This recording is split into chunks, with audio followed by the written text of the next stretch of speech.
Magandang umaga sa ulo ng ating mga tampok na balita. Pangulong Ferdinand Marcos Jr., Vice President Sara Duterte at lahat ng halal na opisyal ng pamahalaan, hinamong isa publiko na ang kanilang Statement of Assets, Liabilities and Net Worth o SALN. Nationwide voter registration magsisimula na ngayong araw. At National Disaster Risk Reduction and Management Council at Defense Secretary Gilbert Chodoro Jr. ipinag-utos ang infrastructure audits at retrofitting ng mga makahalagang pasilidad bilang paghahanda sa mga lindol.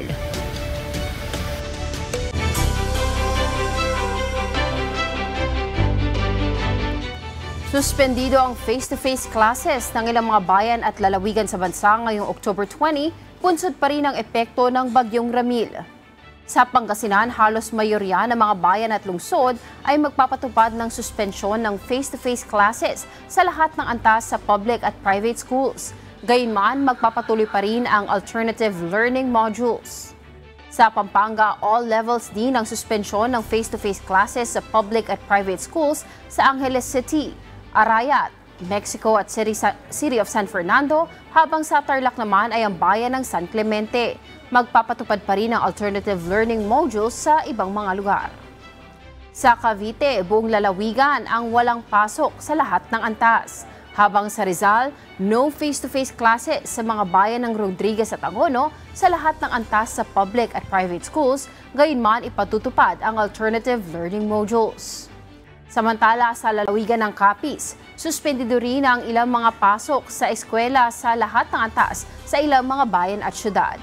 Maaari ring bisitahin ang mga social media accounts ng mga LGU para malaman kung may anunsyo ng suspensyon ng klase. Pinangunahan ni Pangulong Ferdinand Marcos Jr. ang pagbubukas ng bagong segment ng Pasig River Esplanade Project.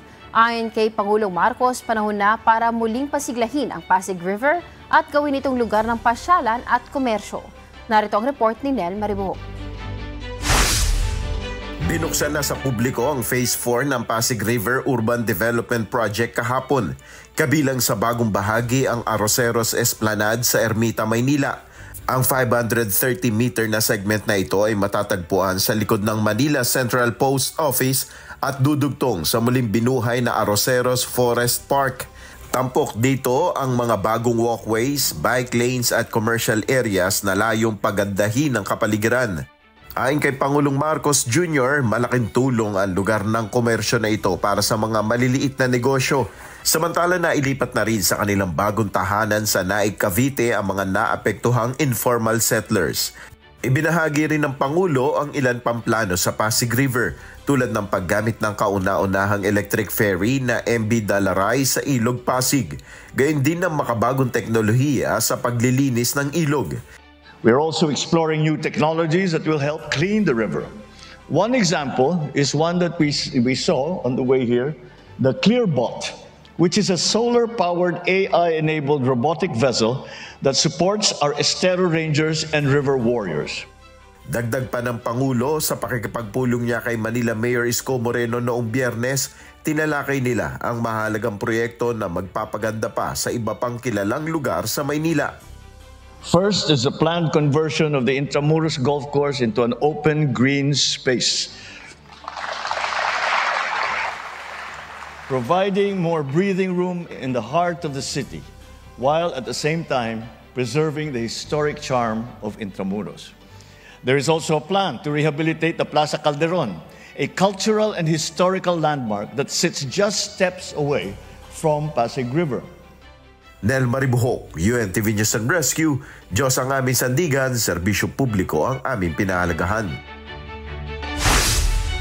Kinwestiyon ni Vice President Sara Duterte ang pangangailangan pa ng isang bagong komisyon para imbestigahan ang umano'y anomalya sa mga flood control projects sa bansa.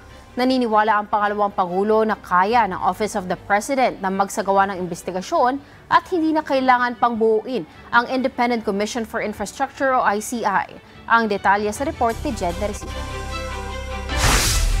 May pondo at iba't ibang resources ang Office of the President o OP na maaaring magamit para imbestigahan ang mga nangyayaring anomalya sa flood control projects sa bansa. Ito ang naging tugon ni Vice President Sara Duterte nang tanungin tungkol sa Independent Commission for Infrastructure o ICI. Ayon sa pangalawang Pangulo, hindi na dapat pang bumuo ng panibagong komisyon para sa nasabing trabaho.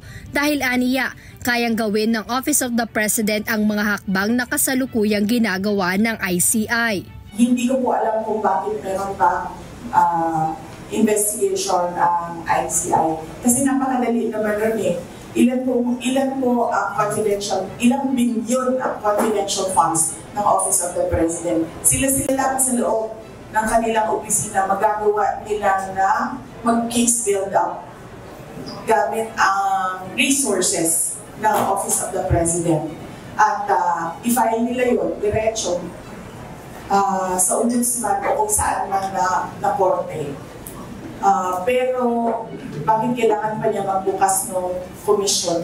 Paniwala ni VP Sara na binuo ang nasabing independent body para sa isang kwento na mismo ang kasalukuyang administrasyon ang umano'y gumawa. Paliwanag pa ng Vice Presidente, layunin ng komisyon na gawing opisyal ang anumang resulta ng investigasyon.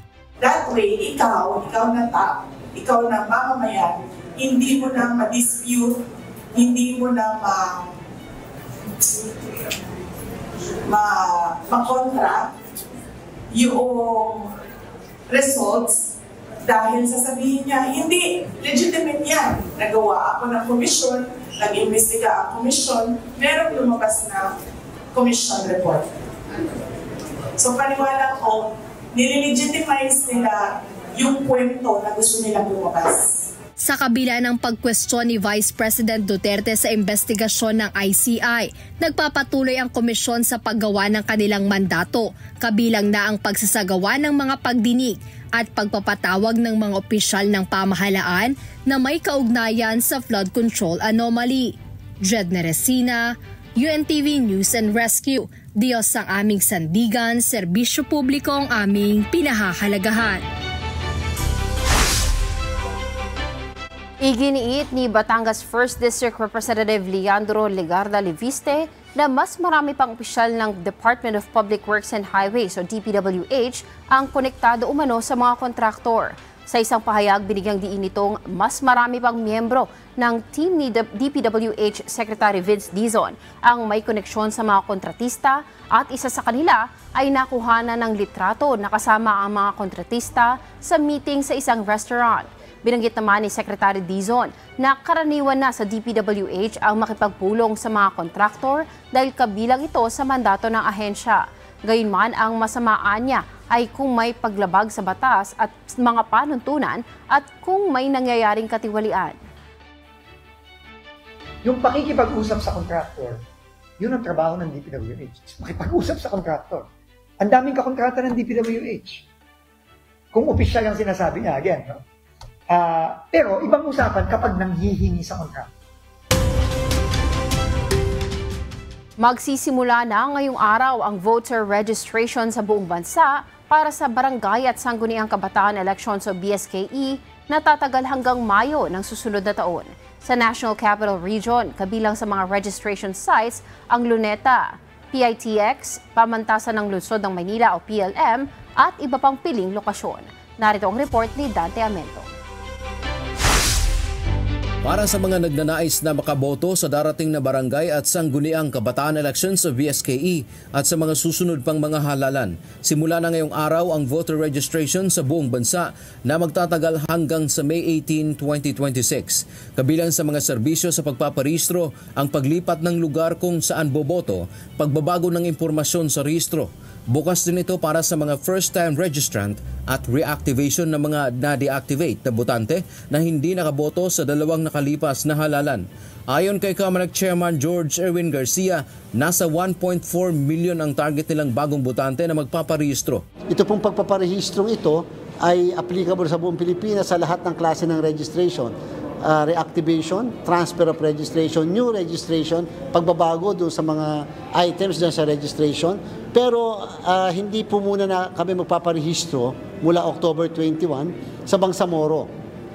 I-resume po namin ang registration ng Bangsamoro after ng eleksyon sa Bangsamoro parliamentary election. Bakit? Kasi po baka mag-create ng kalituhan sa mga kababayan natin. Dito sa Metro Manila, mayroong voter registration site sa Luneta, Parañaque Integrated Terminal Exchange o PITX at pamantasan ng lungsod ng Maynila o PLM. Maaari namang bisitahin ang official social media pages ng COMELEC para sa mga kumpletong listahan ng mga lugar kung saan maaaring magparehistro.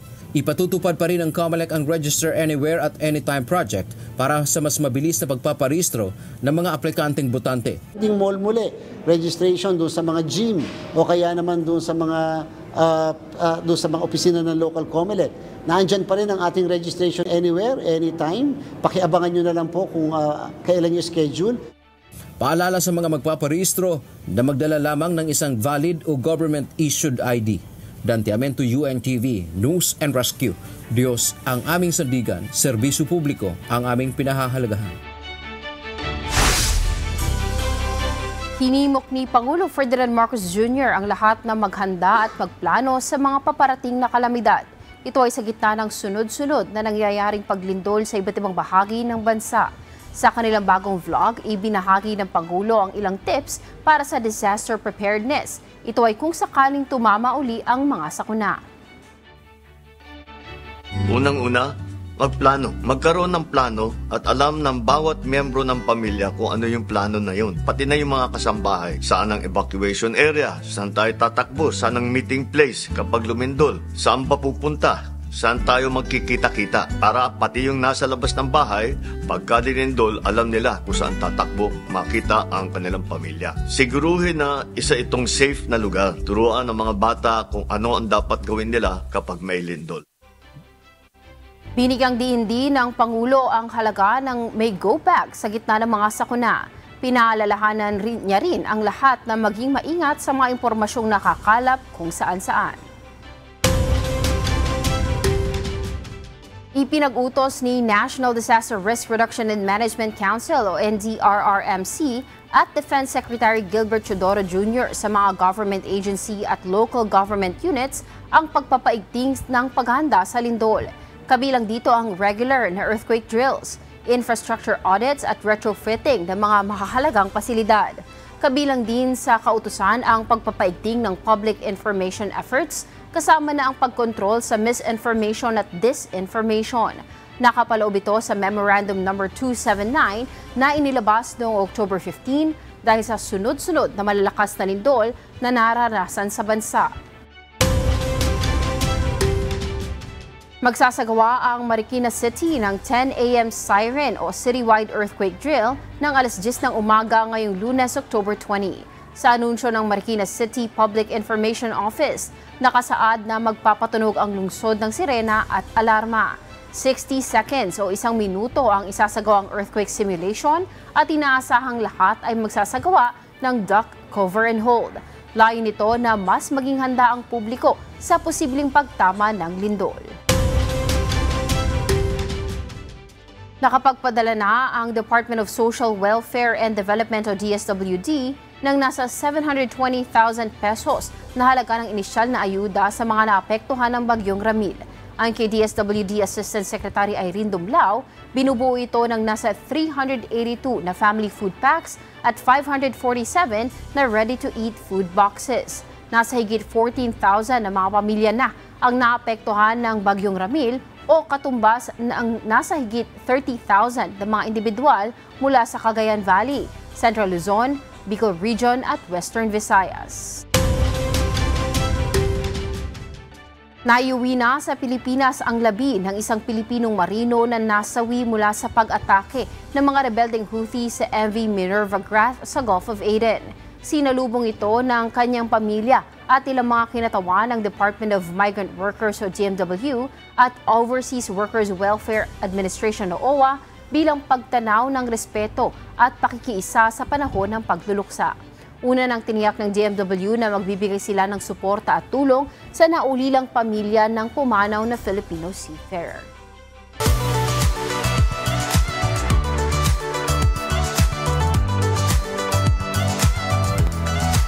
Samantala, narito po ang sitwasyon ng trapiko sa iba't ibang lugar sa bansa.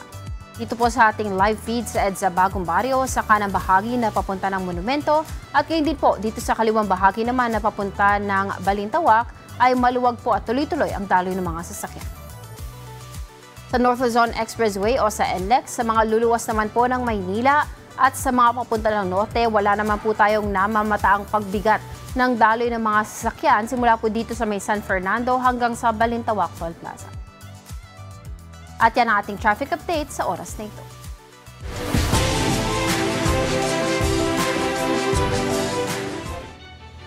Nagkasundo sa ceasefire ang Pakistan at Afghanistan matapos ang kanilang pag-uusap sa Doha, Qatar. Ibinahagi ng Foreign Ministry ng Qatar ang ginawang kasunduan ng dalawang bansa. Nagsilbing mediator ang Qatar at Republic of Turkey para sa kasunduan. Bukod sa agarang ceasefire deal, nagkasundo rin ang Pakistan at Afghanistan na magsagawa pa ng mga follow-up meeting sa mga susunod na araw para tiyaking magiging sustainable ang ceasefire. Sa nakalipas na mga linggo, nagkaroon ng palitan ng pag-atake ang dalawang bansa sa kanilang border. Naghalal na ng bagong leader ang main opposition party ng Taiwan na Kuomintang o KMT Party. Inihalal nila ang dating mambabatas na si Cheng Di-won kung saan magsisimula siya sa posisyon sa November 1. Suportado ng bagong leader ang pakikipagsundo sa China. Sa kanyang speech sa headquarters ng partido sa Taipei, Taiwan, sinabi nitong nais niyang tiyakin ang kapayapaan sa Taiwan Strait. Samantala, binati naman siya ni Chinese President Xi Jinping sa kanyang pagkakapanalo. Ang China at Taiwan ay may girian dahil patuloy na kiniklaim ng China na parte ng kanilang bansa ang Taiwan na mayroong autonomous government.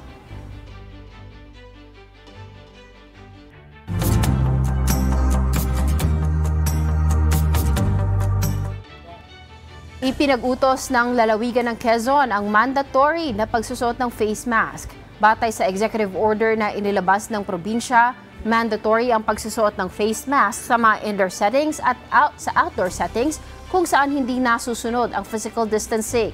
Ipinagutos din ng lalawigan na agad mag-isolate kung makararanas ng mga sintomas na kahalintulad ng trangkaso gaya ng ubo, sipon, pananakit ng lalamunan o lagnat. Ang kautosan na ito ay kasunod ng nakababahalang mga kaso ng sakit tulad ng sipon, ubo at pneumonia. Nakisa ang iba't ibang grupo sa lalawigan ng Bataan sa isinagawang Pink Walk 2025. Bahagi ito ng pagdiriwang ng International Breast Cancer Awareness Month. Narito ang report ni Mel Aquino. Bilang pakikiisa sa International Breast Cancer Awareness Month, isinagawa ang Pink Walk 2025 sa Pilar, Bataan kahapon, October 19. Lumahok sa aktibidad ang mga kinatawan mula sa National College of Surgeons, BPSU College Red Cross Youth Council, The Eagles, Pamahalaang Bayan ng Pilar, Pamahalaang Lungsod ng Balanga, mga cancer patients at survivors sa pangunguna ng Bataan Cancer Society. Layunin ng walk na ito na itaas ang kaalaman ng publiko ukol sa maagang pagtuklas at pag-iwas sa breast cancer. Ang pagdiriwang ng Breast Cancer Awareness Month ay nagsimula noong 1985 sa pamamagitan ng American Cancer Society at sa kasalukuyan ay ipinagdiriwang sa buong mundo. Ayon sa World Health Organization o WHO, ang breast cancer ang isa sa pinakakaraniwang uri ng cancer sa mga babae. Noong 2022, sa 187 bansa, 157 ang nakapagtala ng pagtaas ng kaso ng breast cancer. Mahigit 2.3 milyong kababaihan ang na-diagnosed at 670,000 ang nasawi dahil dito. Bilang tugon, mas pinaigting ng WHO at ng mga kasaping bansa ang kampanya para sa kamalayan tungkol sa sakit. Bunga nito, umangat sa 90% ang 5-year survival rate ng mga pasyente sa mga bansang may maayos na serbisyong medikal. Gayunman, nanatiling mababa ang survival rate sa ilang bansang kulang sa serbisyo gaya ng India na may 60% survival rate at South Africa na may 40%. Ayon naman sa Bataan Peninsula State University College Red Cross Youth Council, mahalaga ang maagang pagtuklas sa sakit para sa agarang gamutan. mahalaga po siya kasi through that awareness po na pinapakita nila, na kinakalat nila, mas nagiging aware po or mas nalalaman po ng mga tao yung kailangan nilang gawin if ever na yung mga early symptoms na tinatawag. At least dun sa yung sa mga simpleng awareness po, mas nagiging aware na sila na baka mamaya may ganito na pala. At least nagkakaroon po ng early detection na tinatawag. And through early detection po, mas nabibigyan po natin yun ng mas agarang gamutan kung kinakailangan. And kung agad po siyang maagapan, hindi na po siya mas lalala. And mas kukunti na po yung case natin ng nagkakaroon po ng cancer. Alam niyo po, ang kauna-unahang remedy para kayo gumaling ay tanggapin ninyo ang inyong sakit, magpagamot, at higit sa lahat, manalig tayo sa Diyos na may Diyos na tutulong sa atin at magpapagaling. Melakino UNTV News and Rescue. Diyos ang aming sandigan, serbisyo publiko ang aming pinahahalagahan.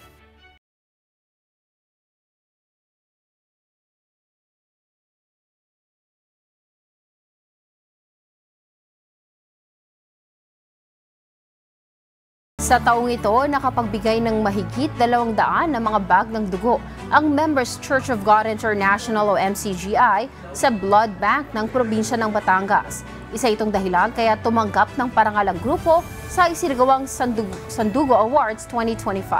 Ang detalye sa report ni Lynette Bahe.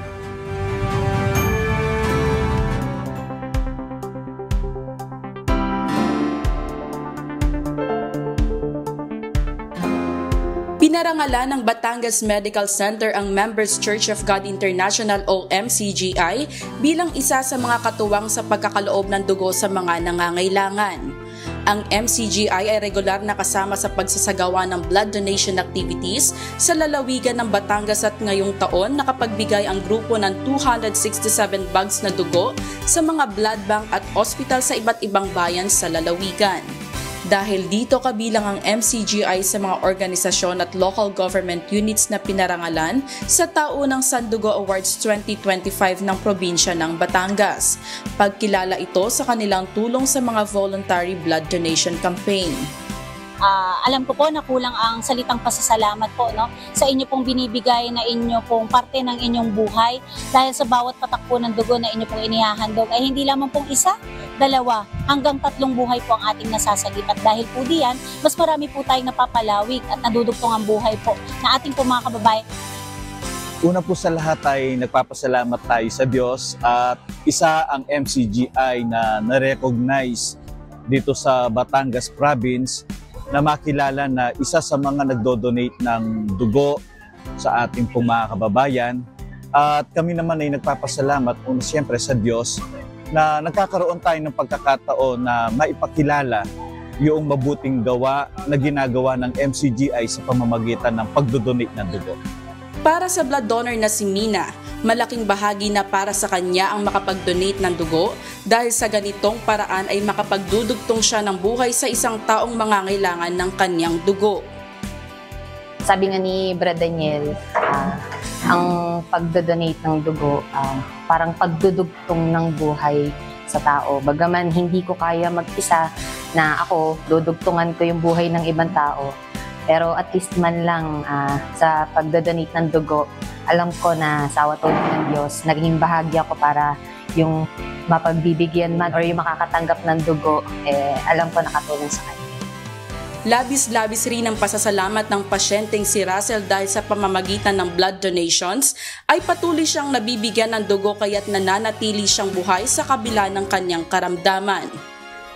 Palagi pong na kumbaga available po talaga ang dugo na naisasalin sa akin. Kaya po naagaran po kung nagagamot ng mga doktor sa Batangas. Malaking tulong po talaga. Sobra po akong nagpapasalamat na nadudugtungan yung buhay ko. Sa isang bag ng dugo ay 3 buhay ang maaaring madugtungan. Panawagan ng ospital at ng MCGI, mas marami pa sana ang maging blood donor upang mas marami rin ang makinabang at madagdagan ang pag-asang mabuhay. Lynette Bahe, UNTV News and Rescue. Diyos ang aming sandigan, serbisyo publiko ang aming pinahahalagahan.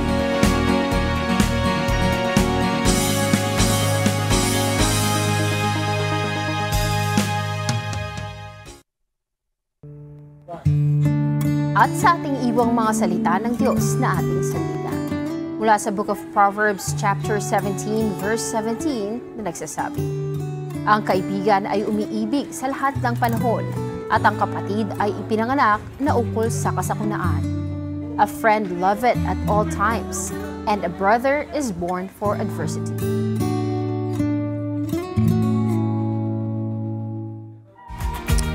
Good morning, Kuya!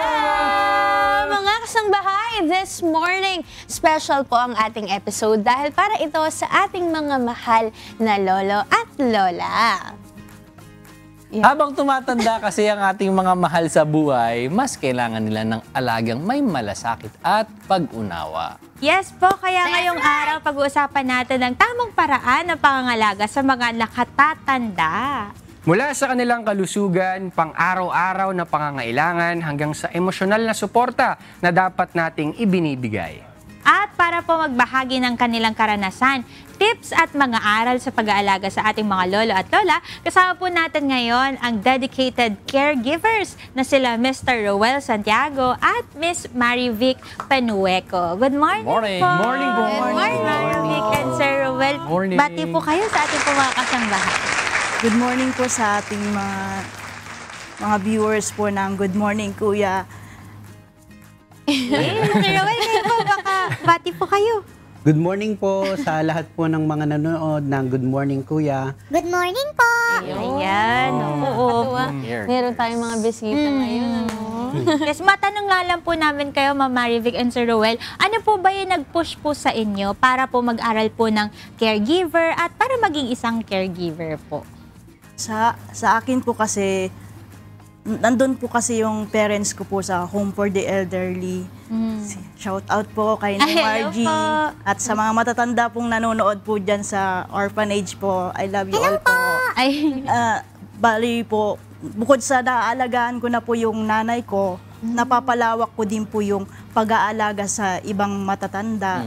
Yung mga ulila at mga babaeng bao at yung mga may kapansanan po. Kayo po, Ako po kasi nung time na wala akong work, may tumawag sa akin na isang kaibigan kung gusto ko nga daw pong mag-work sa ampunan. Kaya napunta po ako sa ampunan. Then after po noon, nakita ko yung mga matatanda natin at nakita ko rin yung pangangailangan talaga sa caregiver kasi maunti lang nung time na yun yung mga caregiver po doon sa ampunan.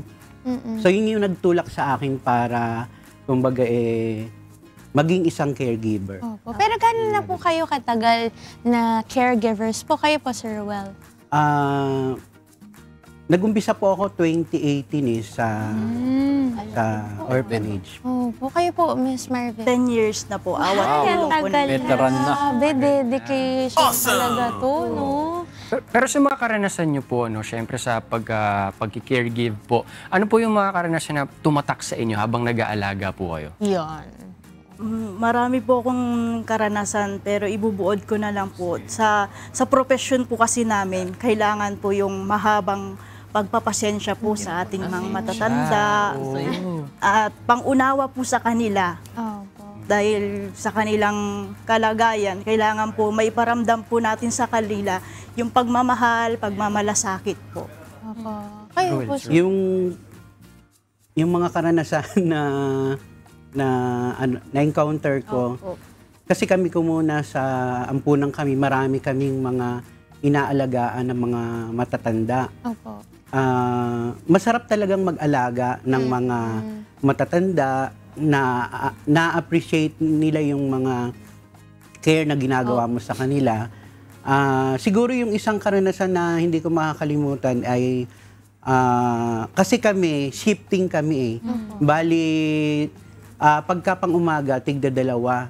Nung time na bago-bago pa lang ako, syempre kung bago pa lang, wala pang masyado ring alam sa pagki-caregiver, nagkataon na yung isa kong kasama ay nagkasakit, umabsent siya. So ako lang yung naiwan mag-isa. Kaya talagang lahat ng trabaho gagawin mo. Na doon yung time na nagpapaligo ka, pagkatapos biglang may tatawag sa'yo na talagang Ilan mahirap. po ba yung mga matatanda na Sa lalaki na-handle po niyo kasi nasa 28 po sila eh. Sa Tapos 38 ilan- naman pong female clients po. Tapos ilan po kayo mga caregivers po? Sa kasalukuyan po, 5 po kaming caregiver na babae po. Grabe. Sa amin po, sa lalaki 6. Pero nag-shift kami, nagdadala-dalawa. Kada shift. Ito talaga yung Awa struggle. tulong ng Diyos, nalampasan naman yun. Pero ito nga po, nabanggit nyo na 10 years na po kayo ng caregiver. Kayo po ay 7 years, 2018. Ano naman po yung naging inspirasyon nyo sa lahat ng taon na yun? Paano po kayo nakapagpatuloy? Nagpapalakas po sa akin para magpatuloy po yung aral po ng Diyos. Kasi masarap po sa pakiramdam na mag-alaga po tayo kahit hindi po natin kamag-anak. Nararamdaman nyo po na pag nakagawa ka ng mabuti, masarap po sa pakiramdam. Yun po yung nagpapalakas po sa akin sa awat tulong po ng Diyos para makapagpatuloy po. Unang-una po talaga sa lahat, syempre yung pananalig natin sa Diyos. Tapos, ang kaigihan po sa amin, kung kami ay nasa home, marami kaming mga kasama. Yung mga kasama natin, nakakapagpalakas din ng kalooban po sa amin. Mga Pero ito, suportahan. ayun po. Pero ito naman po regarding naman po dun sa elderly care, medyo technical na po to, no? Ano po yung mga karaniwan po na mga pangangailangan po ng mga matatanda po natin na hindi po masyadong napapansin po ng mga pamilya nila? Siguro po yung oras po at attention po kasi karaniwan po sa mga matatanda, nangangailangan na po sila ng makakausap po, yung para mapagsabihan nila ng nararamdaman nila na hindi nila masabi sa ibang tao po. Yun po, yung oras at attention po. Kasi sa iba-iba po kasing sa ating pamilya, kailangan po maghanap buhay. Ay hindi rin po naiiwasan na yung matatanda ay nakakaramdam ng mga mararamdamin po yung mga po. Opo. Inisip ko nga rin po yun kapag sa mga caregivers, paano po kayo nakikipag-usap sa mga inaalagaan po natin. Meron po bang mga dapat iwasan yung mga caregivers po natin para hindi tayo makasakit ng damdamin? Kasi syempre po pag tumatanda, medyo nagiging sensitive na sa mga nasasabi. Paano pong ginagawa nung pag gano'n? Karaniwan po talaga sa mga matatanda, medyo mararamdamin. Hindi naman lahat. Kaya lang, karamihan, gano'n. Siyempre, kung tumatanda na, nagiging emotional sila, kailangan talaga natin ipakita sa kanila yung, unang-una yung respeto, yung paggalang, pagkakausapin natin sila, kailangan mahinahon tayo para hindi tayo makasakit ng damdamin ng mga matatanda. Ganun po. Yung mararamdaman po nila na mahal mo sila, may malasakit ka sa kanila, para comfort po maramdaman po nila yung comfort niya galing sa caregiver po. Pero matanong ko lang po, dun po sa style po ng caregiving po ninyo, mula po sa paliligo, pagpapakain, pagbibigay ng gamot. Opo. Meron po kayo mga na-handle po na mga bedridden po? Opo, meron din po.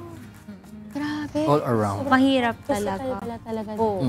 Paano naman po, Sir Rowel and Ma'am Marivic, paano po natin mapapanatili po yung self-worth po nila tsaka yung dignidad po ng mga elderly natin? Kasi di ba po minsan hindi maiwasan yung mga matatanda, maisip nila na pabigat na sila, wala na silang kayang gawin. May ganun po kasi, no?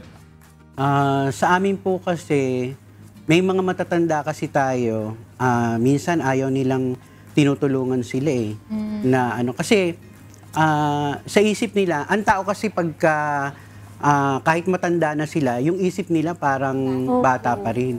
Kung ano ka nung nakaraan, parang yung pa rin yung pakiramdam mo. Meron din tayong mga matatanda na ganun talaga. Kahit mahina na sila, parang feeling nila malakas pa rin sila. Kaya minsan ayaw nila na sila inaalalayan. So, ang ginagawa po natin doon, hinahayaan natin sila. Kung halimbawa gusto nilang gumawa, magwalis, maglakad-lakad, hinahayaan natin. Pero yung pag-alalay pa rin, yung pag-antabay sa kanila, dapat lagi naroon ka para alalayan po sila. Para hindi naman mawawala yung nila sa sarili nila na mahina na sila, wala na silang gano'n. Okay. Hayaan po natin. Pero paano naman po dapat i-handle, for example po, yung mga situation na kung saan yung mga matatanda po, ayan, medyo nagkakaroon po sila ng mga episodes, ganun po. Paano po kayo po sa ganong klaseng sitwasyon? Pag moody po yung ating matatanda, wag po nating sabayan po. Dapat po maging mahinahon lang po tayo. Hayaan po natin na hanggang sa maging kalmado na po sila, tas kausapin natin sila bilang parents na nakakatanda po. Para pag naramdaman na po sila, kalmado na po sila, po natin, i-care po natin sila po. Pwede na sila uling kausapin. Okay. So yung iba po parang kunwari, naiinis na, nararamdaman niyo po, naiinis na. Paano po yun? Sabihin ba siya na, wag na po kayong magalit, ganun, or hahayaan lang? Palipasin po muna Bibigyan mo natin. ng space. Opo. Ganun. Pag kalmado na po sila, sa kanyo na lang po kausapin. Lapitan. Meron kasing matatanda na kahit paliwanagan mo sila, basta yung emotion nila, ganun. Kahit anong pakalma ang gagawin natin sa kanila. Kahit bigyan mo ng gusto nila. Opo. Okay. Pero isa din yun sa kailangang gawin. Okay. Kung halimbawa, bibigyan mo sila o pera mo sila ng pagkain or something, ganun, para lang makalma yung... Parang bata din talaga sila no? Susuyuin niyo po. Susuyuin din talaga. Pero ano po yung epekto ng loneliness naman o yung isolation po sa kalusugan ng mga po natin, ng mga matatanda, ng mga elderly? Sa isolation po sa matatanda, nakaramdam po sila ng kalungkutan, panghihina ng kalooban po. Pero lagi po naming pinaalala sa kanila na yung pananalig una po sa Diyos, pagtitiwala sa magagawa, pagpapagaling po. At maging masaya lang po kasi ang masayang puso, mabuting kagamutan po. Yun po lagi ang pinapaalala po namin sa mga elderly. Ano po ba yung mga activities nyo po dun sa ano po natin, Home for the Mga Elderly games po ba? Opo, may mga daily activities naman po sila para maaliw naman po. Okay. May mga ginagawa po tayong mga Activities. Yung mga, halimbawa, volleyball na ang ginagawa ay balloon, yung pinaka-bola nila, na nakakapag-enjoy sila. Ganun. Okay. Isa yung mga board games, pwede rin. Scrabble po. Importante pa rin na talagang samahan natin. No? Yung mga matanda talaga, may effect po sa health nila yung kapag nalulungkot sila, tsaka feeling nila mag-isa sila. Kaya po napaka-importante po ng companionship nga po na nabibigay ng mga caregivers natin. Pero sa experience nyo po, ano po yung mga napagdaanan nyo na talagang nakita nyo may magandang effect sa kanila kapag meron silang nakakausap, meron silang companionship na kasama dun sa mga homes po nila? Ano po yung mga nagagawa nun para sa health nila? Napakahalaga kasi ng yung makapagbigay tayo ng oras, ng companionship sa mga matatanda. Doon kasi natin maipapakita sa kanila yung pagmamahal natin, yung respeto, yung pag-aaruga, na ibigay natin yung oras natin sa kanila. Kasi napakahalaga sa kanila yun. Parang doon sa mga panahon na wala silang makausap, nag-iisa lang sila, nariyan ka para damayan sila, na-appreciate ng matatanda. At sa pamamagitan nun, parang napapamahal ka sa kanila at saka nalilimutan nila yung kalungkutan talaga. Naalala ko nga, nung pumunta tayo sa Laguna, bumisita tayo dun sa Home for the Elderly. Sabi nung mga lola po na mga lola na sobrang natutuwa sila kapag binibisita sila, lumiligaya daw sila, naaaliw sila. Kasi nga may mga ibang mga pamilya sila na hindi na dumadalaw sa kanila, mga ilang buwan na, yung iba, taon na. So parang feeling nila neglected sila, nakalimutan na. Kaya kahit hindi nila masyadong kilala, basta madalaw sila na may bagong tao, lumiligaya sila. Masaya po. Ano naman po natin papaalalahanan po yung mga pamilya po na ang alaga po hindi lang po physical, kundi pati na rin po yung emotional din. Kasi minsan parang akala nung iba na basta inaalagaan ko yung nanay ko, hindi siya pinapabayaan, okay na yun. Pero minsan hindi nila napapansin na yung nararamdaman ng nanay or tatay or lolo o lola, napapabayaan na po pala. Dapat kasi, lalo na pagka kami sa ampunan kasi kami meron naman tayong mga social worker na pagka may dumadalaw doon ng mga kamag-anak, napapayuhan po yung mga kamag-anak po nila. Kasi talagang kailangan na kahit busy sila sa work nila, bigyan pa rin nila ng time yung kanilang mga mahal sa buhay, dalawin nila. Napakahalaga nun sa mga matatanda. Yung makausap, makamusta, yung simpleng pangungumusta. Kailangan po yun. Ganun. Ito, reminder po to sa atin na syempre, lalo kung wala namang mga caregivers, kung tayo din yung mga personal caregivers ng ating mga magulang, mga matatanda, bigyan nating importansya din yung ginagawa natin. Laki pa natin ng pag-ibig yung bawat pag-aaruga natin sa kanila, mga kasambahay. Tsaka marirealize mo doon, no, na ikaw din pagdating ng araw, tatanda ka rin, di ba? Kaya dapat maintindihan mo yung nararamdaman din ng mga inaalagaan nating mga lolo at lola. Mga kasangbahay, salamat sa Diyos na meron tayong ganitong segment for today. Kaya po mga kasangbahay, mamaya po ay bibigyan naman tayo nila Sir Ruel and Ma'am Marivic ng tips for practical care for the elderly. Kasama na po dyan yung tamang pagbuhat, paglilipat po sa kanila at iba pa. So stay tuned dahil magbabalik po ang Good Morning Kuya! Nagbabalik po ang Good Morning Kuya. Mga kasangbahay, alam nyo ba, hindi lahat ng nasa 60s ay nagpapahinga na lang sa bahay dahil marami pa rin sa kanila ang active, productive at patuloy na nagbibigay ng inspirasyon sa atin. Sabi nga nila, no, age is just a number. At patunay po dyan, ang guest natin ngayong umaga, isang veteran broadcaster na hanggang ngayon, hindi lang sa pag-broadcast mahusay, kundi pati na rin sa kusina. Awesome! Siyempre, she is no other than Miss Annie Rentoy! Good morning! Grabe mga fans mo, Miss Annie. Good morning po. Bati po kayo sa atin. Ang ganda ng introduction niyo po. Siyempre naman po. Miss Ira, nakakatuwa.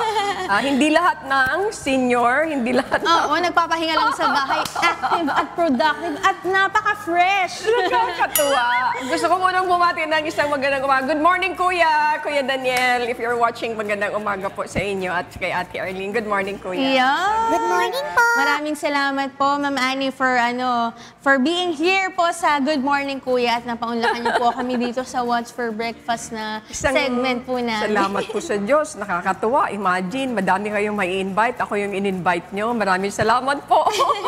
Salamat sa Diyos. Salamat po. Pero, Ma'am Annie, matanong ko lang po, ilang years na po ba kayo na nasa industriya po ng pagbo-broadcast? Actually, hindi ko masyadong binibilang kasi I don't want to feel my age eh. Ay, ganun po. Opo, pero bata pa po ako nag-start. Okay po. During my practicum days, nag-start na ako noon. Okay, nag-start na ako noon. Kasi yung profession na ito yung gusto ko when I was young. Okay po. Ito yung gusto ko. Hindi po kayo nag-iba talaga ng gusto na parang lang linya ng trabaho? Mayroon pinapakuha sa akin before, pero hindi ko siya gusto. Gusto ko to eh. So ito po yung pinursu nyo talaga? Ito yung gusto ko talaga. Salamat sa Diyos kasi na narating ko, ang gusto lang ng nanay ko sa akin, maging kahera ng gasoline station. Opo. Kasi mahirap yung lugar namin, basta makapag-aral lang, magkahera lang ako sa isang gasoline station para hindi ako masyadong hirap. Ganun lang gusto ng nanay ko. Pero ano po yung naging inspiration po ninyo? Like yung motivation nyo para ipagpatuloy, i-pursue ko tong broadcasting? Actually kasi, nung bata kami, madalas nagbabagyo sa lugar namin. Bicol yan eh. Lagi ako magdala ng radyo. Tapos gusto ko nanonood ng balita, ay nakikinig ng balita. Kahit saan ako pumunta, kahit na pinapagalitan ako ng papa ko, Ani, mauubos yung battery. Kasi ginagamit lang yun kapag ka may bagyo, makikinig ka ng balita. Dala-dala ko po yun. Kahit saan ako magpunta, mayroon ako pinakikinggan mga balita. Mga balita, when I was young. And then, habang na-expose ka na sa industriya, nakita mo na, lalo na yung mga nakita ko, yung ilang mga public service, fulfilling talaga. Very fulfilling. At hindi naman kaila, lalo na nung nakilala ko si Kuya Daniel. Na dati-rate, marunong naman ako mag-public service, pero referral lang. Pero nung nakita ko ang public service na tinuro ni Kuya, kakaibang public service. Ibang klaseng inspiration din po yun talaga. Kakaiba. Kung may fulfillment akong naranasan before, dito kakaibang fulfillment. Wow. Kasi yung public service natin, kakaiba yung public service natin. Tama po. So, salamat sa Diyos. Wow, very Nandito po inspiring ako. naman po. Pero alam kong short story pa lang po yan. Alam kong marami pa po kayong mga pinagdaanan po dyan. Pero ito po, Ma'am Annie, no, tanong ko lang po, sa nakalipas po na maraming taon, ano po yung sekreto naman ng inyo pong energy po? At syempre, yung dedication nyo po sa inyong trabaho. Kasi ang aga-aga po ng ano po, di ba, ng Hataw Balita. Opo. I think yung love for the job. Mahal ko yung work ko eh. Sa awa tulong ng Diyos, siguro nabiyayaan ako na taon na yung work na napunta sa akin, mahal ko eh. Kaya parang hindi ako napapagod. Parang hindi ako napapagod. So, ibig sabihin, kahit saan mo ako ilagay, kasi mahal ko yung work ko, hindi ko ramdam yung pagod. May stress, of course, hindi nawawala. Sa nature ng job natin, hindi talaga mawawala yon. Pero dahil nga sa mahal mo yung trabaho mo, baliwala yon. Makatulog ka, balikan man ulit sa normal. Ibig sabihin, balikan na ulit. Yung energy mo, bawi na. Parang may naalala po ako na Bible verse dito, yung love bears all things, endures all things, and love always perseveres po talaga. At ito na nga po, bago pa tayo mauwi sa kung anong usapan po, Ma'am Annie, magluluto po tayo today. Balita ko po, meron po kayong inihanda po para sa amin. Ito simple lang kasi ito. Ito yung favorite ko to, ha? Ay, talaga po? Alam mo kung bakit? Bakit po? Kung wala kang appetite na kumain, ito yung lutuin mo. Okay. Sa akin to, Babalik yung appetite. Babalik yung appetite mo. Ayan, mayroon ditong... Okay, parang... Alam ko din, marami rin alam nito eh. Si Georgie Bardalosa nito eh. Si Miss Grace, alam din ito, di ba? Sige po. Sige. Buksan po natin yung pan, Ma'am Annie po, no? Ayan. Okay. Mabuti, pinindot mo kasi... Ayan, pindutin natin tong... Ayan, okay. Buti madali itong i-operate, ha? Okay. Painitin muna natin yung kawali. Bagamat hindi tayo masyadong expert, sa isang katulad ko, ito kasi yung mga nakalakihan ko eh. Talaga po. Pero minimal lang yung ingredients po natin, mga kasangbahay, para sa ating dish called Ginisang Sardinas, di ba? Alam nyo na to. So, meron po tayong canned tomato sardines. Yan. Meron din po tayong ginger, meron tayong bawang, meron din tayong sibuyas, at meron tayong siling green. Opo. Kailangan ko yan. Bicolana po ako eh. Ay, kaya kailangan medyo maanghang. Oo. At syempre, meron tayong oil. Yan, para sa ating pagsasote. Maglalagay na po ako, Ma'am. Opo. Ay. Paborito din ito ni Miss Ana. Yan, sandali. It's a prank. Ulitin natin. Okay. Ay. Ayan. Konti lang. Konti Nakikita lang. kita, nagluluto ka din. Opo. Ayan. Buti nga po sinamahan niyo po ako sa mga pagluluto po natin sa umagang ito, Ma'am C. Hindi ako masyadong... Kasi po mga kasangbahay, sanay po ako natawagin si Ma'am Annie na Ma'am C. Opo. Bakit po ba kayo natawag na Ma'am C po? Si Waina po, ang nasa likod niyan. Waina Galang. Ayun. Kasi si Ma'am C talaga, very... Waina. Ma'am C talaga. Waina Galang. Opo. But I think it's the combination of mom and sis. Like that. Okay po. So, mag-umpisa na tayo. Sige po. Yung iba nag-uumpisa sa sibuyat, sa bawang. Pero tayo, pwede naman tayong mag-umpisa dito. Huwag natin ubusin kasi yung... Yan. Okay. Pero kayo po, Ma'am Annie, lagi po kayong nakakapagluto pa kahit po, syempre, busy po ang schedule po ninyo. Mayroon akong, pagka Saturday, minsan pagka mayroon akong gustong kainin, tatakbo lang ako doon sa May Munyo, sa Limbawa. Ang madalas ko naman lutuin yung, Bicol Express. Ay, talaga po? Bibili ako ng 2 kilong siling malalaki, tapos 2 kilong sibuyas, tapos lalagyan ko ng 1 kilong tinapa. Yan. Di ba? Iluluto ko yan, ilalagay ko lang sa rep. Appetizer ko yon. Talaga po? Yes, appetizer ko yun. Sobrang sili pa rin, sobrang ano? ang anghang nung appetizer Ay, ni opo. Ma'am C. Pero totoo naman yun, nakakagana yun mga kasangbahay, yung chili. Kaya nga yung iba, di ba, yung mga dynamite pa, yun ang appetizer nila, sili yun. Pero Ma'am Annie, may mga questions lang po ako regarding po dun sa, syempre sa line of work po ninyo. Opo. Ano po ba yung sa tingin niyo po yung pinakamalaking naging pagbabago po sa industriya, yung mga napansin niyo po? Of course, nagkaroon ng na-digitalize tayo, napakabilis. Kami during our time talagang mahaba-haba yung time na ginugugol mo sa mga research. Di ba po? Eh ngayon talaga konting pindot na lang. But ang nakita ko na pagbabago yun. Malaking bagay yan. Pero kailangan pa rin ito, payo din sa mga bata na bagong pasok sa industriya na huwag masyadong magre-rely diyan and make it a point na i-double check kasi napakaraming mga fact check. Yes. Po, mga ano naman po masasabi niyo yung mga mga nagsilabasan po ng mga vloggers na sa kanila po nanggagaling na po yung mga news po kung minsan po hindi naman po tama yung way po ng pagbibigay po nila ng mga balita.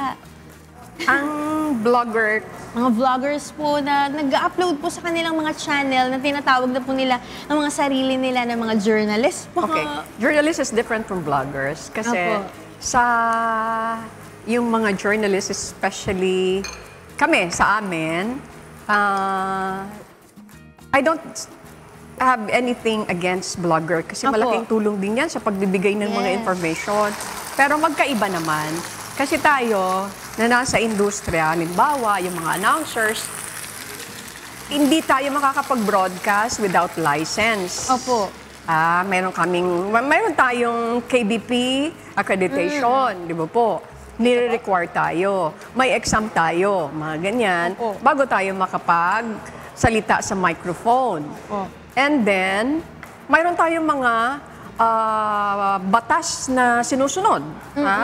Sa broadcast, kailangan, pwede na bang ubusin ito para mas masarap? Kayo pong bahala. Sorry po, ha? You are the chef po. Baka mamaya kasi may hindi kumakain ng ano dyan eh. Ako po. I'm sorry. Pero okay lang po kasi naman po ako, ready naman po akong tumikim ng kahit ano pong luto po. Ayan si Kim, yung cameraman natin. Taga-Bicol din yan. Opo. So hindi ka pala kumakain ng maanghang? Kaya naman po. Medyo hindi ko lang po pinipili yung masyadong maaanghang. Pero kaya po ito. Titikman ko po ito sa atin pong segment na ito, Ma'am. See? In the morning, plain rice, pwede na po. Pagkatapos and we ito. have here po na plain rice later. Sold na itong pagkain niyo sa breakfast, ha? Di ba, Pero ma'am, another question naman po. Paano niyo po binabalanse yung trabaho niyo po tsaka health? Kasi yung physique niyo po ay very, strong po. Nag-workout po ba kayo? Every day, as much as possible, mayroon ako 10 to 15 minutes mga stretching. Ay, talaga po? Yeah, ginagawa ko po yun. Ano po yun? In the morning or after work niyo po ginagawa? After work. After work? Yeah, after work, ginagawa ko. Basta you make sure na meron pong physical activity. Opo. Oh. Hindi pwedeng hindi. Opo. Paano niyo po binabalance naman? Siyempre, may mga stress po kayong na-encounter, especially pakikipag-usap sa mga tao, yung mga topics po na inyo pong ibinabalita. Paano po yun? Well, siguro, inculcated sa mind ko na itong nature ng work, talaga hindi naman nawawala yung stress. Professional atake lang po talaga. Kapag marunong ka, yung stress mo mamamanage mo. So, ibig sabihin, sa tagal ko na din dito sa industriya, parang sa akin, part na... You learned all the ropes. Yeah, that's correct. Iisipin mo yung stress, talaga naman, sa lahat ng aspeto, may stress eh. Tama po. Ang kinakailangan lang, marunong ka mag-manage. Pero, if you are handling, like for example, sa amin, in the morning, you have your newscast. And then, pahinga ka. Okay, after that, punta ka naman sa Action Center. Iba-iba. After that, prepare ka para doon sa program. Itong mga stress na to, para sa akin, ano na lang siya... nakasanayan nyo na po. Palibhasa na nakasanayan, that's the word. Palibhasa na nakasanayan, hindi ko na itinuturing na stress. Okay po, ang galing. Sana po, Ma'am Annie, kung loloobin po ng Diyos, na makarating po ako sa same age po ninyo. Ganyan po ang maging mindset ko, perspective. At ganito pa rin po ako, yung stance ko po, yung lakas, yung physique ko. sana po ay ganito. Sobrang gandang ang gandang example, role model ni Ma'am C. Lalo rin po sa mga on the same age nyo po na nanonood. I'm already 61, turning 62 next year. Di ba po, iba po karamihan. Ilang years na lang, retirable ka na. Di ba po?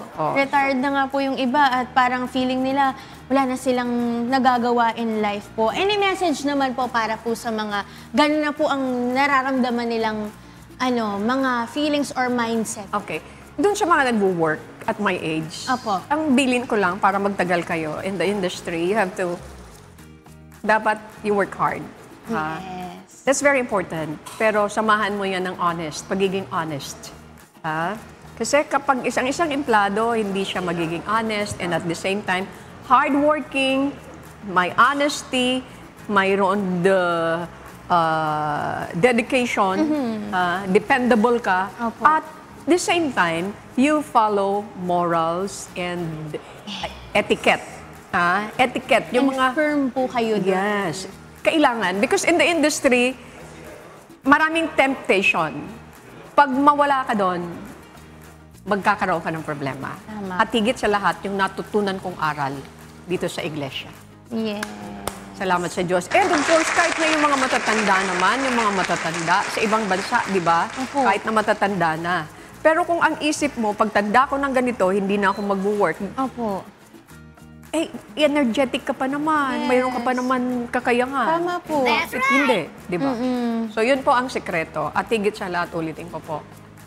Marunong kang kumilala sa Diyos para hindi ka malihis. Tama. Diba po? Salamat sa Diyos, Kuya. Very It's because of you. Salamat. Maraming salamat po, Ma'am Annie. At meron din pong nanonood sa atin ngayon. Shoutout po natin si Attorney Ruth Soriano. Ate Ruth, thank you very much. Lagi ko yung kausap si Ate Ruth. Salamat sa Diyos, Ate Ruth. Happy Sabbath. Belated po. Yes. At ito na, finished product na po tayo, mga kasangbahay. Actually, yung iba, hindi na nga ito nililipat sa lalagyan, di ba? Kasi minsan dito tayo kinakain eh. Lalagay na lang yung kanin. Pero lipat natin sa ating lalagyan. Ako na maglalagay po. Ayan. Si Direk Trini, pwede rin yan, Direk. Pwede sa'yo yan. Ayan. Okay. Maganda pala na ginigisa yung sardinas. Ako po kasi, from can, iniinit ko lang. Talaga? Tapos, yun po, sa kanin na, minsan nilalagyan ko po ng suka, tapos fresh po na sibuyas. O kaya po, kalamansi, pinapatak ko po. Yan si Bradrick, mahilig din yan sa mga ganyang luto. Yun. Naku, pagkasarap naman. Alright, ito na po ang ating ginisang sardinas, mga kasangbahay, by syempre, Ira and Miss Annie Rentoy. Thank you very much po. Maraming salamat. Maraming salamat po, Ma'am Annie. Pero baka meron po kayong gustong i-promote po, especially po ang inyong pong mga show. Okay, doon sa ating mga kababayan na nakikinig at nanonood, yung Hataw Balita in the Morning. Thank you so much doon sa mga nagpaparating ng kanilang pasasalamat. Nagko-congratulate sa Hataw Balita. Maraming salamat. Siyempre, kay Kuya Daniel. At siyempre, mga kasambahay, huwag kalilimutan, mayroon dyan Action Center na pwede kayong dumulog.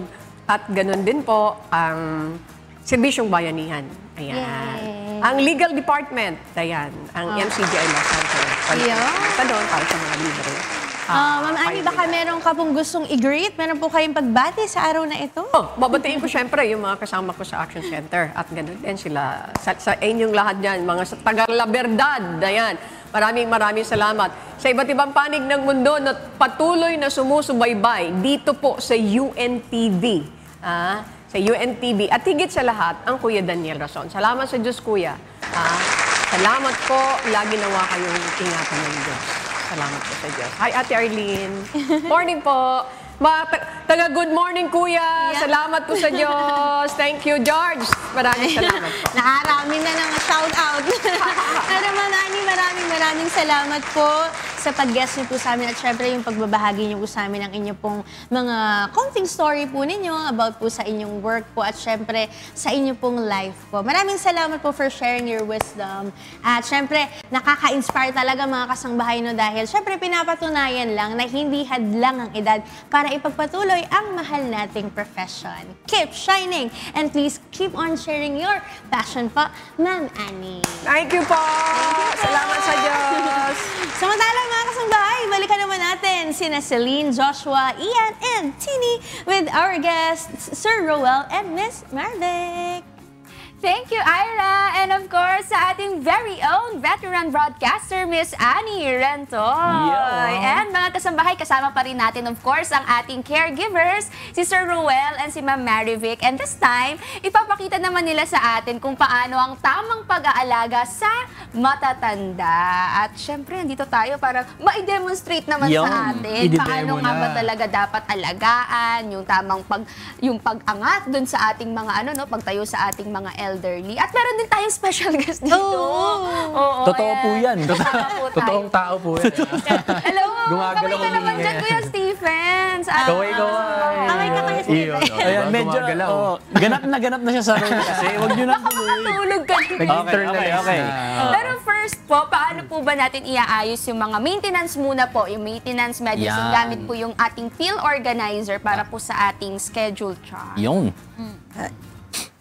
Ilalagay po natin dito sa pill organizer po yung ang kanilang mga gamot po at ipapainom po natin sa kanila. Pero may mga matatanda din po kasi na parang ayaw po nilang uminom ng gamot, lalo na po yung mga may dementia po.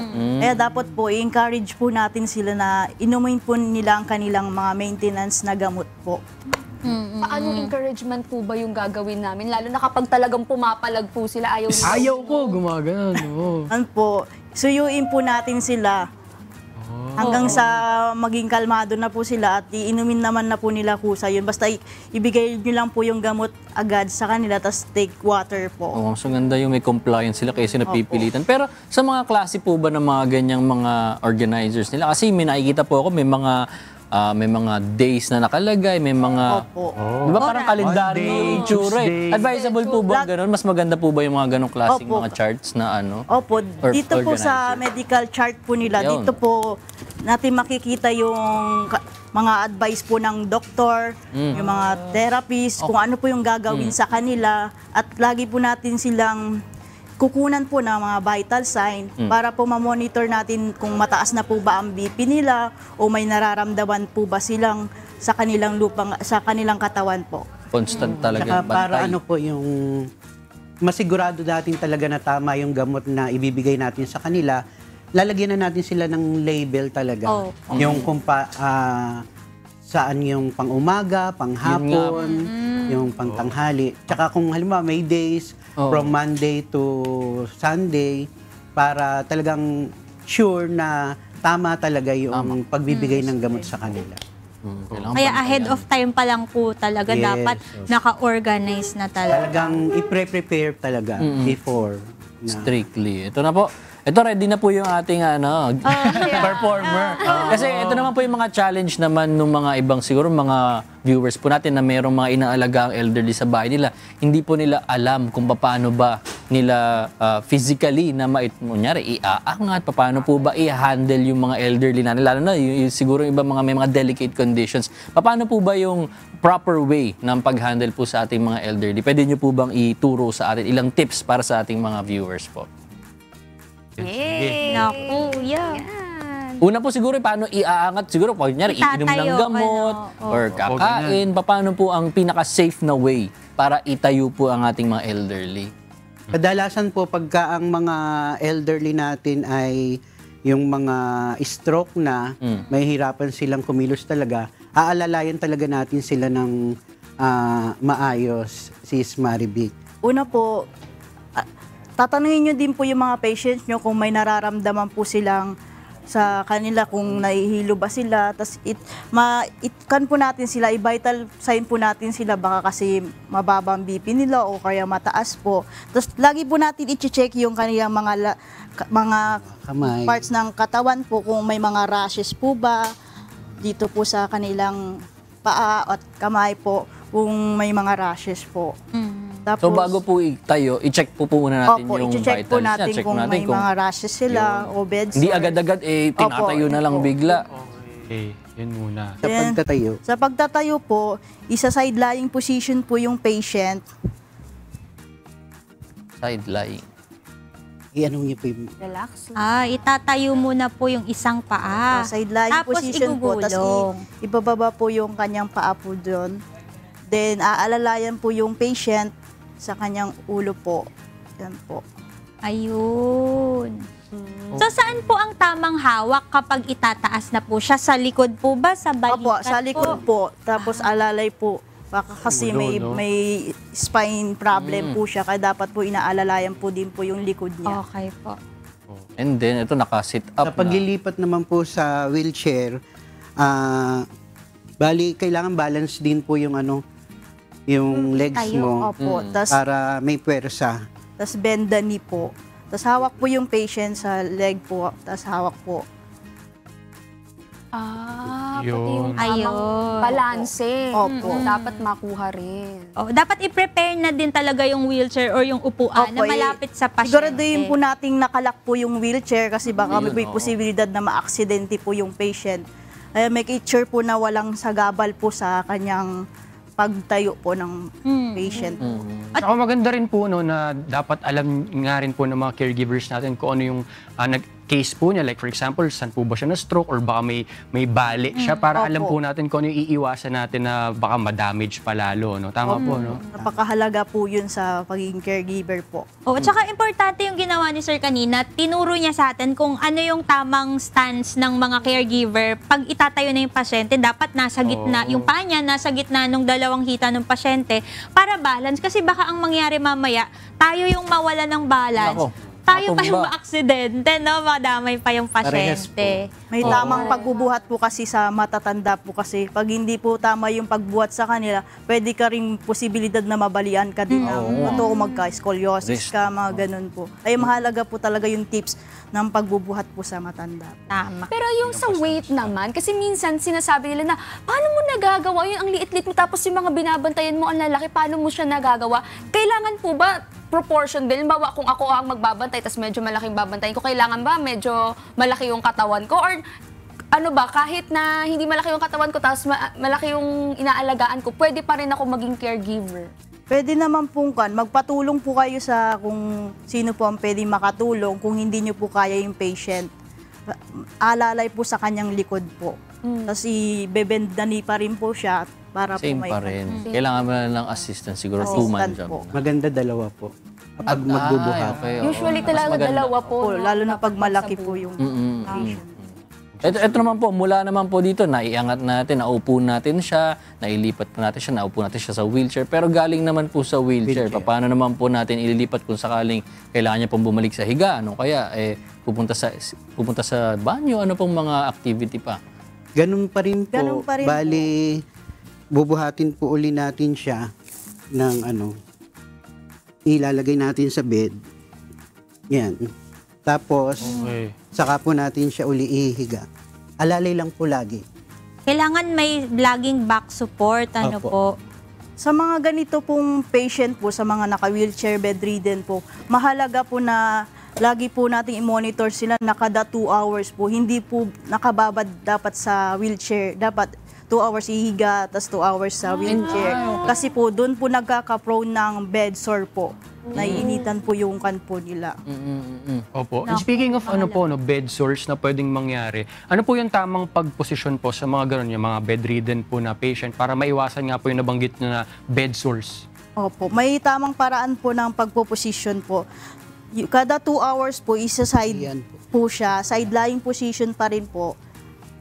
Every 2 hours? Opo. Tapos, lalagyan po ng unan dito po sa kanyang likod. Tapos, kailangan po nakasingaw lang po yung dito niya kasi prone po din dito ng bed sore. Lalagyan po ng unan dito sa kanyang tuhod kasi dito po sa knee, prone din po ng mga bed sore tsaka sa sole po. Kaya kailangan iwalay po yung kanyang paa po. Ganyan po yung tamang position po ng utang. Basta every 2 hours. Opo. Gano'ng 2 katagal hours po? dito, 2 hours doon, tsaka 2 hours ng tihaya po. Pero may mga materials po ba? May mga clothing? Kasi naisip ko nga may mga damit minsan na talagang parang restrictive na mainit sa katawan. Ano po ba yung mas advisable para sa mga bedridden na damit? Kailangan po cotton po. Tapos, kailangan i-check po natin yung area niya na dapat malinis po yung area niya. Kasi pag may bed sore po kasi, prone po yan na nilalanggam. Kaya kailangan pa rin po natin panatilihin yung kalinisan po ng area niya, yung bed po niya. Tapos kung ano po yung instruction ng doktor, paano i-cure po yung bed sore, yun po ang gagawin natin. Yung mga maluluwag na damit, maninipis, mas maganda. Okay, maluwag at manipis. Marivic, tama po ba? Meron pong designated na kama para yung pasyente hindi magka-bed sore. Ano po Yung yung egg tawag mattress po, yung Egg pong gamitin mattress. po natin. Kasi po yung egg mattress, di ba po yung may ganun-ganun po. Parang para may tusok-tusok po siya, no? Para nakakasingaw po. Baga may ventilation dun sa ilalim, hindi mainit. May mga kutsyon kasi na mainit, na walang hangin sa likod. Kaya mas prone po sa bed sores kapag ganun ang gamit. Tapos yung patient po, mananatilihin po natin wag kulob po sa room nila. Kailangan may ventilation din po. Okay, pati yung room, hindi lang pala itong pag-position. Pero sa mga wheelchair naman po, paano kunyari sa wheelchair, meron bang klase ng wheelchair at saka 2 hours yung limit nga po ng pag-wheelchair para sa mga ganyang cases po para di po sila magkaroon ng sores? Opo, basta kada 2 hours po, ihiga natin po sila para hindi po mainitan yung kanilang kanpo. Kasi prone sa mga naka-wheelchair, naka-diaper na po. Pwede silang magkaroon ng diaper rash. Okay. Tapos papalitan po natin sila, lilinisan po. Sa stretching naman po, kasi syempre dapat kahit paano may physical activity pa rin po sila, no? Ano po yung mga stretching na pwede na hindi po magiging kumbaga hadlang naman lalo na dun sa mga nagfi-physical therapy. Kasi di ba meron po sinasabi yung mga nagfi-physical therapy na akala nung iba okay yung stretch na to pero hindi po talaga okay para sa mga bawa stroke patients natin na mga elderly. So ano po yung mga stretchings na pwede? Yung kanila po, kung saan po yung stroke patient po, pwede po natin silang dahan-dahan pong i-stretch, huwag pong biglaan. Para Kailangan po igalaw pa rin yung... Tapos pwede rin po natin silang hot compress para po yung muscle po nila ay lumambot po. Mga kasukasuan pa. Compress. Okay. Pwede pong i-massage din pagka yung mga kamilel para ma-stretch na So Sa may basically, legs naman po, paano po kaya? Pwede po yung ganun po, i-bedani po, ganun. Dahan-dahan din po, para po hindi po tumigas po yung muscle po nila. Kasi kadalasan, pag matagal na po silang nakahiga, nakaupo, tumitigas po yung joint nila. Nako. Kaya kailangan po natin silang igalaw-galaw po para hindi po tuluyang tumigas po yung muscle. Paano po yung Kadalas schedule po niyo? yan? Kan po, daily po. daily po yun, yeah. daily. Kahit once a day lang po, okay Daily, for how long po? Opo. Pero kung naman, pwede rin naman po mga twice a week o kaya thrice a week gagawin natin sa kanila. Opo, ito po ba ay depende po sa turo po ng physical therapist po nila? Opo. Magkakaiba po talaga per patient. Opo, case-to-case basic po naman po. Kung ano po ituturo po sa amin ng mga physical therapy sa home, yun po yung ginagawa po namin sa mga elderly. Usually, gano'ng katagal po yung tinatagal ng stretching po? Dapat. Case-to-case basic din po eh. May mga tinuturo po sila na ituturo po sa patient yung stretching, may tumatagal 5 minutes, 15 minutes. Depende po sa klase ng therapy na ipapagawa po sa kanila. Tsaka naisip ko rin po, since nabanggit nyo na case-to-case basis to, may mga pasyente po na ina-advise sa inyo na hindi muna pwedeng igalaw, may mga ganun po, no? Kasi syempre, dapat alam natin, baka hindi pala pwedeng galawin muna for the meantime. Ganun po, may mga sinasabi naman po sa inyo, like mga doctors po natin, or yung mga family po ng mga inaalagaan po natin. Basta kung ano po yung i-advise ng doktor o ng PT, yun po yung i-ano natin sa kanila. Opo. Naku, ngayon po, medyo nangangamba po ang ating po mga kasangbahay. Kasi halimbawa po, meron po silang mga lolo o lola sa bahay na bedridden. Tapos bigla pong lumindol. Ito po yung isa din sa pinag-uusapan namin last time. Paano po ba natin mapoprotektahan po yung mga matatanda po natin? Lalo na po yung mga bedridden. Kapag po nagkaroon ng mga ganitong sakuna, kasi habang lumilindol, hindi naman po natin sila basta-basta pwedeng buhati. At tayo rin, kailangan din natin na i-save yung sarili natin. So, paano natin sila matutulungan at that time? Pwede po, kung ano po yung makita po nilang matig. Halimbawa po, unan po, o kaya makapal na humot po, i-cover po nila sa head po nila kasi baka may posibilidad na tumama po sa kanila. para hindi po magka-head injury po. Hindi po ba sila advisable na alisin sa, bawa kung nasaan po sila Wheelchair? sa time na yun or nasa wheelchair kapag may lindol? Kung kaya po ng sitwasyon hanggat maaari, tulungan po natin sila para makaiwas po sa mga pwedeng bumagsak po sa kanila. Hanggat maaari, po natin sila, tulungan po natin sila para mailikas po. Advisable din po pagka, halimbawa yung mga patient natin na stroke talaga, mas maganda kung yung bed nila may gulong. Opo. Para in Mga case hospital of bed po. emergency, madali silang mailalabas. Pagka, Pwede niyo po ba i-sample sa amin yung tamang pagtakip po ng mga matatanda sa head nila kapag nagkaroon po ng Saan banda? Baka mamaya. Basta ang kailangan po natin maprotektahan yung ulo ng mga patient po natin. Priority. Para ano man po ang mangyari, hindi ma-damage po yung kanilang posisyon. Ano lang. Hindi ko kami. Tagilid po kayo. Ayan. Tapos, ganun po, tagilid po kayo. Isideline ko siya. Itatagilid muna. O kasi pa kapag nakatihaya, hindi makahinga eh. Oo, no, nakaga- diba? So, kailangan itatagilid. Opo. Ayun. Ganyan po. Over yung Kung ano po yung Tapos hahawakan mo na yung kama. Opo. Nakaprotect ka din sa kanya. At the same time, pinoprotektahan mo din yung sarili mo. Kasi pa, ano siya, kumbaga may hinahawakan ka na something na matigas, tsaka maayos yung Kailangan talaga situational awareness din sa mga ganong Sir Ruel, pagkakataon. meron po kaming narinig na kutsyon daw po, pwede po bang ipangtakip sa buong kutsyon o po sa mga bedridden na patient? Tama po ba yun? Pwede naman po kung kaya po nilang iganon po yung tama po nila. Kung kaya Parang po- isa-sandwich po. Oo, ano? parang ganun po. Pagka may available po siguro. Kung meron, Na iba, na extra. Tsaka kung kaya, kasi yung iba medyo makapal yung kanilang kutsyon, parang di matutupi din. Okay, Saka naisip ko rin po, okay din po siguro kung mag-iwan tayo ng, kumbaga parang go bag sa mga malapit po sa kanila. Like for example, mga konting mga biscuits or tubig po, no? Siyempre, pag during lindol, baka yung rescue po, hindi kagad makakapunta. Okay din po yun, no? Yung mag-iwan tayo ng mga ganun. Opo, kasi sa mga ganyang patient po, magugutumin na po yung mga bedridden natin. Kaya kailangan po talaga may mga biscuit po na nakatabi po sa kanila. Magsasabi naman po sila kung nagugutom po sila. Sa ganong case po, kunyari, ito nasa kama. Pero paano pag inabutan naman po lindol, nasa wheelchair? Kailangan po ba alisin pa sa wheelchair o pwedeng sa wheelchair na lang, lumipat na lang ng lugar? Pagka nasa wheelchair po, during na lumilindol, siguraduhin natin nakalock yung ano niya, Wheelchair po. yung wheelchair niya. Okay. Tapos pagka medyo tumigil na, pwede na natin silang ilabas para pumunta dun sa area na safe. Huwag na Paano po ilipat. yung naiisip ko kasi, di ba yung iba nasa condo or ba yung nasa mga floors, bawal sila mag-elevator eh, naka-wheelchair Stairs sila. lang. So Ay, mga stairs lang hagdan. yung option. Paano po yun? Meron Yun po. ang mahirap. Risk Oo. din tayo. Dapat po talaga yung area ng kanpo, meron po yung daanan po ng wheel, yung ramp hindi po. pwede sa matataas. Kailangan may Para ramp sa po. lahat. Opo, accessible po para sa kanila. Pagka nasa mataas po talaga mahirap yun kasi bababa ka talaga. Kaya dapat talaga Mahirap. importante yung mga fire exit. Meron ding mga pang PWD din pala na Oo, no? rampa, no? Kasi PWD kawawa. Mga establishments natin, isa dapat din yun sa binibigyang pansin nila. Ayan, maraming salamat po, Mr. Ruel, and kay Miss Mary Vic po for joining us today at sa pag-share po ng mahalagang information.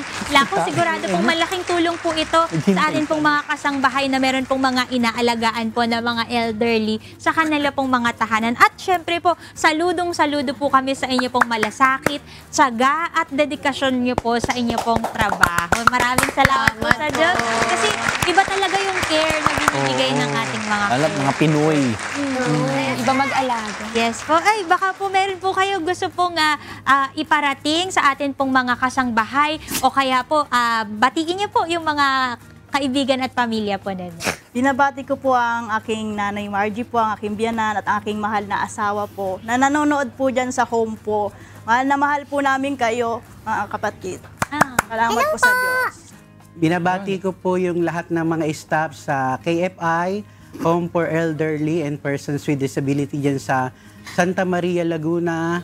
At binabati ko rin po yung mga kaibigan ko, si Sis Joanne Sagun, Joanne Turla, si Florence, ang aming pong center head, si Sis Nenita Dadobo. Hello. Good morning po. Good morning. Ayan, samahan nawa po kayo ng Panginoon, yung mga tagapagbantay po natin at caregiver po natin dyan po sa ating mga orphanage. Once again, thank you so much po, Yay! Sir Rowell and Ma'am Marivic. And of course, thank you din po kay Miss Annie Rentoy dahil pinagluto niya tayo ng masarap na ginisang sardina. Yes! Pero bago po namin kainin yan, Ma'am C, meron din po tayo mga gusto munang pasalamatan. Are you looking for high-quality skincare that won't break the bank? Visit BeautyWorks Plus Aesthetics Lounge and Training Center, located at Rizal Avenue in Taytay, Rizal, and the Big Orange Building in Caloocan.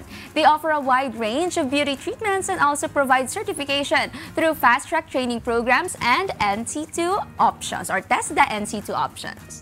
A big thank you to Miss Glenda Vasquez for taking such great care of my skin. BeautyWorks Plus, affordable treatments, amazing results. Yes, and thank you, Natural One Salon, for making my hair healthy and looking great. Alam niyo ba mga kasangbahay, sila lang ang one and only hair salon in the Philippines that offers no harsh chemical treatments, 100% all-natural organic hair color options, at walang haircut for women.